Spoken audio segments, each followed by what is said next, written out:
were half submerged and were speckled with little cloud wreaths all the way to their tops. On the whole, there was so much cloud and so little solid earth that it had the effect of a vision. The children above mentioned, being as full of life as they could hold, kept overflowing from the porch of Tanglewood and scampering along the gravel walk or rushing across the dewy herbage of the lawn. I can hardly tell how many of these small people there were. Not less than 9 or 10, however, nor more than a dozen, of all sorts, sizes, and ages, whether girls or boys. They were brothers, sisters, and cousins, together with a few of their young acquaintances, who had been invited by Mr. and Mrs. Pringle to spend some of this delightful weather with their own children at Tanglewood. I am afraid to tell you their names, or even to give them any names which other children have been ever called by, because, to my certain knowledge, authors sometimes get themselves into great trouble by accidentally giving the names of real persons to the characters in their books. For this reason, I mean to call them Primrose, Periwinkle, Sweet Fern, Dandelion, Blue Eye, Clover, Huckleberry, Cowslip, Squash Blossom, Milkweed, Plantain, and Buttercup. Although, to be sure, such titles might better suit a group of fairies than a company of earthly children.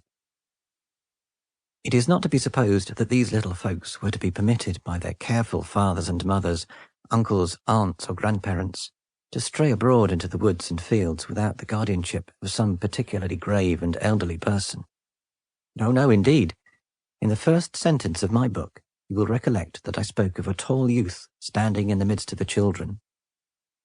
His name, and I shall let you know his real name, because he considers it a great honour to have told the stories that are here to be printed. His name was Eustace Bright.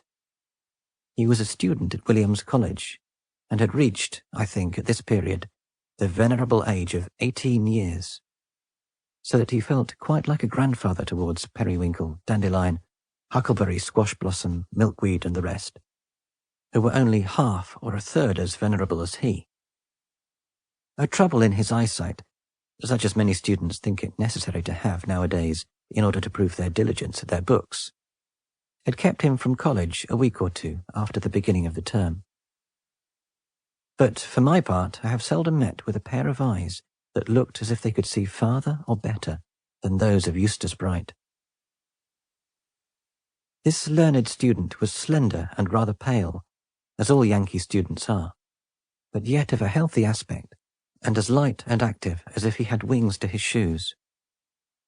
By the by, being much addicted to wading through streamlets and across meadows, he had put on cowhide boots for the expedition. He wore a linen blouse, a cloth cap, and a pair of green spectacles, which he had assumed probably less for the preservation of his eyes than for the dignity that they imparted to his countenance.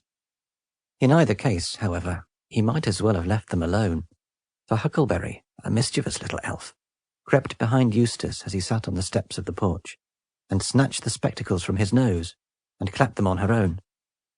And as the student forgot to take them back, they fell off into the grass, and lay there till the next spring. Now, Eustace Bright, you must know, had won great fame among the children as a narrator of wonderful stories. And though he sometimes pretended to be annoyed when they teased him for more and always for more, yet I really doubt whether he liked anything quite so well as to tell them. You might have seen his eyes twinkle, therefore, when Clover, Sweet Fern, Cowslip, Buttercup, and most of their playmates besought him to relate one of his stories while they were waiting for the mist to clear up. "Yes, Cousin Eustace," said Primrose, who was a bright girl of 12, with laughing eyes and a nose that turned up a little. "The morning is certainly the best time for the stories with which you so often tire out our patience. We shall be in less danger of hurting your feelings by falling asleep at the most interesting points, as little Cowslip and I did last night." "Naughty Primrose!" cried Cowslip, a child of 6 years old. "I did not fall asleep, and I only shut my eyes so as to see a picture of what Cousin Eustace was telling about. His stories are good to hear at night, because we can dream about them asleep, and good in the morning, too, because then we can dream about them awake. So I hope he will tell us one this very minute."